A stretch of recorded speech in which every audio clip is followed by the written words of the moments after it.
Dans cette vidéo, on va parler du fait que l'Occident demande à ce que l'interview de Poutine soit censurée. D'ailleurs, ils sont même allés plus loin. Ils demandent à ce que Carlson, le journaliste qui a interviewé Poutine, soit sanctionné et sévèrement. Ils sont déjà en train d'essayer de nuire à la réputation de Tucker Carlson. Je l'avais bien dit, ça risquait très vite d'arriver. Une première fausse transcription de l'interview a été publiée et Larry Johnson a attribué cette fausse transcription présumée de l'interview à une intelligence artificielle. Mais bien sûr, parce que pour ce genre de choses, évidemment, c'est aux intelligences artificielles que l'on donne. Avant qu'on ne continue, pour les nouveaux sur cette chaîne, on parle de culture africaine, d'actualité, d'histoire et on fait des analyses. Aussi, notre équipe offre des services d'animation, de modélisation 2D, 3D et de montage vidéo. Au besoin, contactez-nous à ce numéro et il y a des informations complémentaires en description. Revenons au sujet. La meute médiatique occidentale, surtout européenne et précisément française, se répand comme ça sur Internet en messages désobligeants voire injurieux envers Tucker Carlson. Tout ça pour tenter de discrédibiliser le personnage et minimiser l'impact de cette interview. Malheureusement pour eux, ils n'y arriveront pas, ou peut-être aussi, ils y parviendront que dans une très petite partie seulement de l'OTAN, la partie qui croit encore que les grands médias là nous disent la vérité.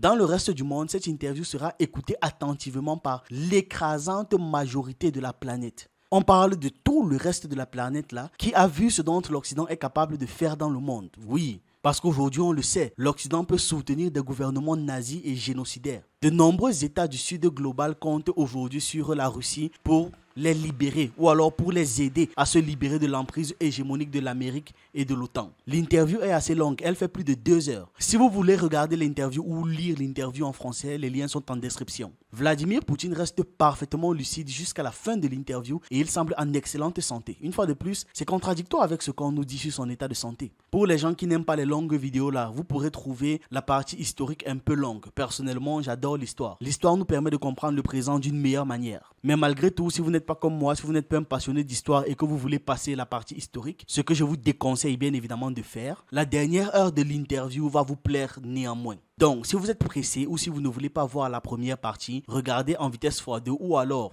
sautez la première heure et regardez juste la seconde heure de l'interview. Tucker Carlson est un excellent intervieweur. Il permet à son interlocuteur de s'exprimer librement et n'essaie même pas d'imposer son propre point de vue. Il reste à sa place et évite les styles trop agressifs que certains journalistes adoptent sur les chaînes de télévision nationales en Occident. L'interview a déjà brûlé la barre des 500 millions de vues en moins de 5 jours après sa publication, suscitant une très grande agitation en Occident. Cependant, Google a choisi de censurer la vidéo de cet entretien. Oui, vous n'avez pas mal entendu, Google censure la vidéo. Dès que la confirmation de la présence de Tucker Carlson en Russie et de son entrevue avec le président russe a été annoncée, une attente fébrile pour la publication de l'interview de Vladimir Poutine a commencé. Cependant, avant même que le contenu de l'interview ne soit connu, les médias occidentaux s'étaient déjà lancés dans une série d'insultes et de tentatives de discréditer Tucker Carlson en le qualifiant d'idiot utile ou encore de protagoniste du Kremlin. Quand on regarde de près cette interview de plus de 2 heures, on réalise même en fait que Tucker Carlson ne ménage pas le président russe. Il ne va pas dans son sens, il ne le caresse pas. Et il tente même à plusieurs reprises de l'amener sur un chemin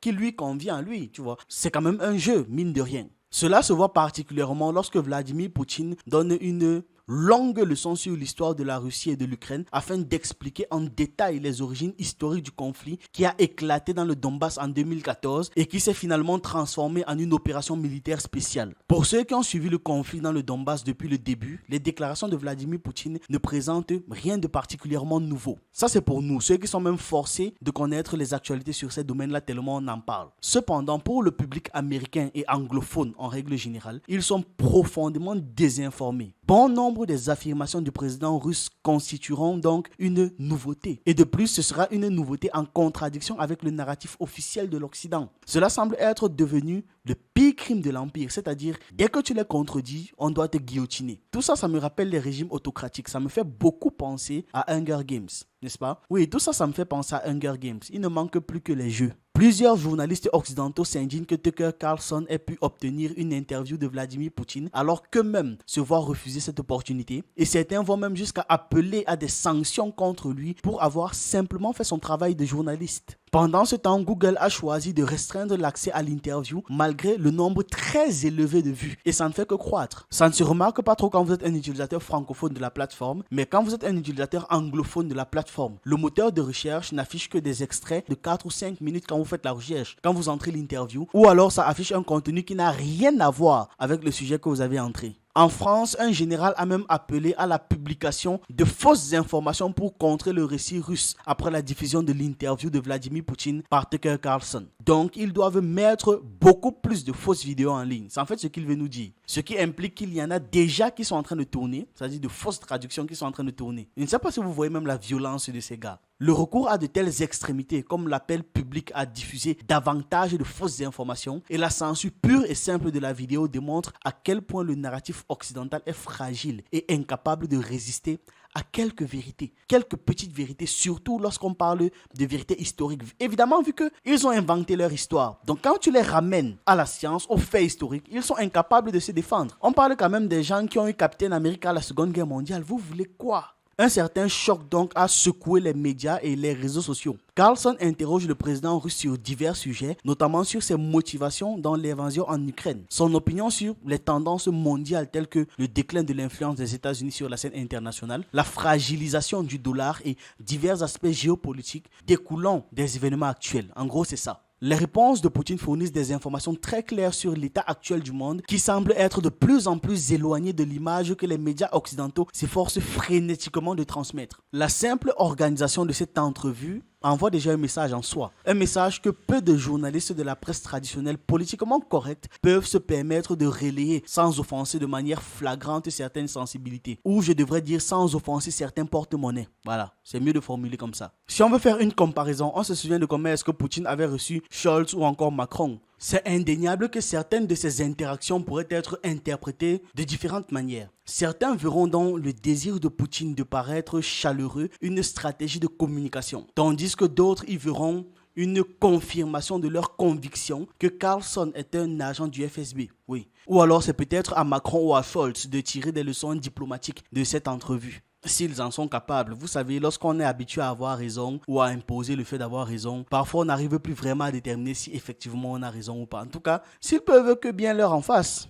En parlant maintenant de comparaison, c'est difficile de ne pas remarquer d'autres comparaisons. Contrairement aux performance télévisuelle de Macron qui débite parfois beaucoup de phrases creuses avec assurance, Poutine lui expose clairement un point de vue sans être encombré par les ambiguïtés. Il est très clair et précis dans ses prises de parole. Honnêtement, il a le mérite d'être cohérent et constant. Ce qui contraste fortement avec les prises de parole des présidents comme Macron. Quand vous écoutez les interviews de Macron, vous êtes perdu, mais là vous voyez, c'était très clair. Si Poutine ment, il le fait de manière cohérente. C'est rare qu'un mensonge soit cohérent, vous avez compris l'idée. Donc même si Poutine ment, il ment de manière cohérente, il ment de manière très posée, très construite. Les dirigeants occidentaux doivent suivre son exemple. Même s'ils mentent, qu'ils mentent avec cohérence et construction dans le mensonge. Pas A, B, C, D, Z, Y, F, B.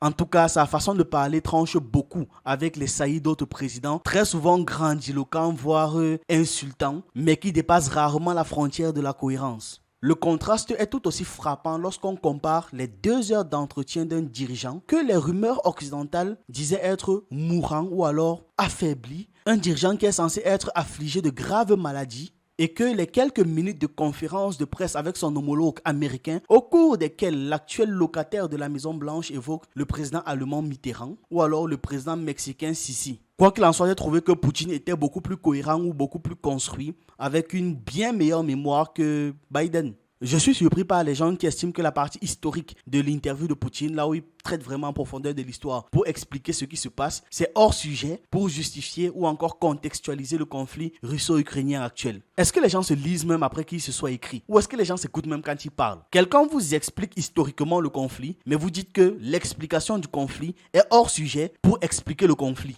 Mais pourtant, ce sont ces mêmes personnes qui n'hésitent pas à invoquer l'histoire concernant Israël sur les 5000 dernières années, adoptant, comme d'habitude, un double standard. Double standard qui ne surprend même plus personne. Vraiment, ça ne surprend plus personne. On sait déjà comment ça marche. On peut s'interroger sur l'objectif réel de Poutine avec cet entretien. Beaucoup d'Occidentaux le commentent en partant du principe que le dirigeant russe tente de leur faire passer un message, voire de les séduire. Donc, en fait, Poutine, en faisant ça, veut séduire les Occidentaux. C'est une interprétation qui est très peu vraie. C'est beaucoup faux, mais c'est très peu vrai. Parce que oui, l'impact de cette opération sur l'opinion publique ne peut pas être ignoré. Les gens vont en apprendre plus. Cependant, ce serait une très grosse erreur de leur part d'oublier que Poutine, en accordant ce genre d'interview, s'adresse surtout au reste du monde. Ce même reste du monde-là qui continue à gagner en importance politique au détriment de l'Occident. N'oubliez pas qu'il a souligné avoir été très déçu par l'Occident et qu'il a fait comprendre qu'il ne sera plus naïf. Donc, l'Occident n'est pas le nombril du monde. Il n'a pas fait cette interview pour l'Occident pour faire plaisir aux Occidentaux ou encore pour avoir l'opinion publique occidentale. C'est vrai, c'est arrivé, hein, ça a fait plaisir à certaines personnes. Une partie du public occidental s'est tournée vers lui, mais ce n'était pas l'Occident qu'il visait.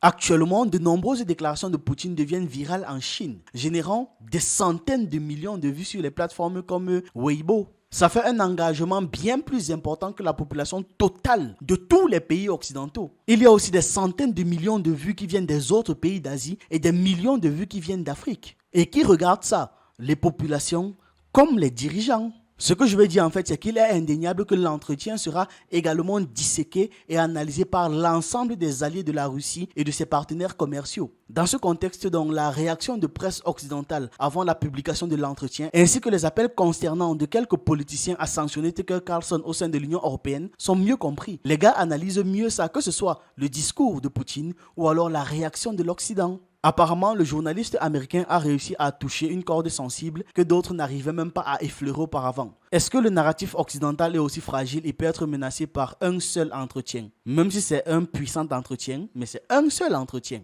Personnellement, j'ai déjà ma réponse. En tout cas, avec plus de 500 millions de vues, il est clair que la puissance de frappe des médias occidentaux n'est plus ce qu'elle était. Voilà, ce n'est plus ce qu'elle était malgré les restrictions plus ou moins strictes imposées par certaines plateformes et certains médias. Dans un monde où l'OTAN aspirerait à atteindre ne serait-ce qu'un dixième de cette audience, l'entretien réalisé par Tucker Carlson montre surtout que les médias traditionnels, politiquement corrects et officiellement approuvés ne sont plus du tout populaires auprès du grand public. C'est devenu évident que la presse traditionnelle, qui repose sur le contrôle très étroit des contenus et des canaux de diffusion, généralement soutenus ou du moins tolérés par les États et fortement influencés par les intérêts et un capitalisme de connivence, a perdu son influence sur les esprits.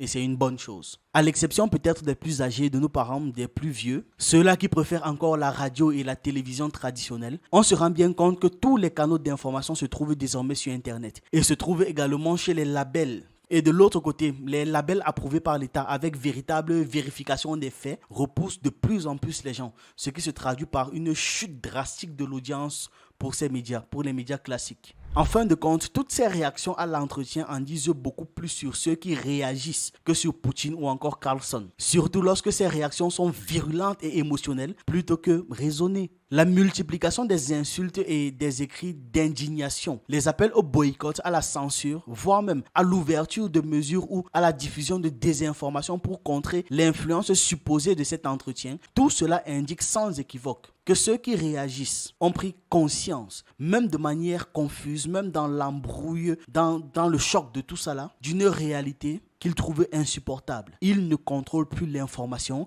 et l'opinion publique se forme désormais à partir de sources multiples, y compris des sources contradictoires, mais surtout, l'opinion publique se forme et s'informe sans eux. Et cet état de fait-là leur fait peur. Ils paniquent, ils ont peur, ça les terrifie. Dites-moi ce que vous en pensez en commentaire et on se retrouve dans une prochaine vidéo. Pour les nouveaux, sur cette chaîne, on parle de culture africaine, d'histoire, d'actualité et on s'édifie sur un ensemble de choses qui nous permettent d'anticiper et d'être prêts à toute éventualité. Je vous encourage donc à regarder nos anciennes vidéos, on a plus de 400 thèmes déjà traités et si vous voulez plus de contenu, vous pouvez vous abonner à nos autres chaînes YouTube en fonction de vos centres d'intérêt. Sur Ekima, on parle d'économie et de sciences humaines. Sur Hassani, on parle de jeux vidéo et de divertissement. Si ça vous intéresse, les liens sont en description.